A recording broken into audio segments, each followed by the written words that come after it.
Tapi apakah kemudian itu dianggap sebagai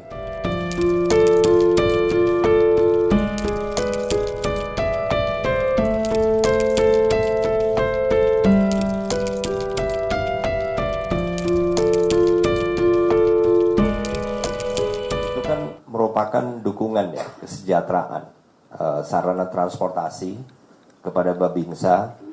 Itu bagus karena memang sangat banyak kurangnya. Tapi apakah kemudian itu dianggap sebagai hadiah yang ada hak dan kewajiban? Artinya ya setelah menerima kemudian ada tuntutan lain, itu yang menurut saya juga bisa saja diharapkan. Tapi dalam pelaksanaan tugas kan akhirnya masyarakat juga yang melihat sehari-hari. Babinsa kan bertugas juga di tengah-tengah masyarakat. Jadi saya yakin Babinsa kita pun juga sudah sangat paham. Karena Babinsa itu biasanya nggak ada yang prajurit baru, Mas.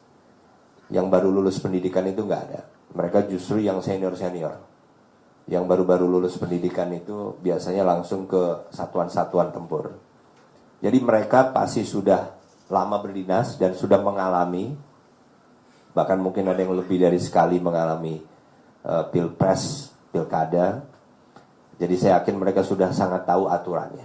Jadi itu saya yakin tidak akan berdampak kepada apakah pemberian itu kemudian ada kewajiban tanda petik lain secara pribadi.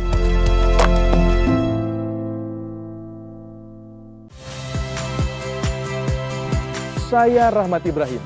Saksikan program-program Kompas TV melalui siaran digital, pay TV, dan media streaming lainnya.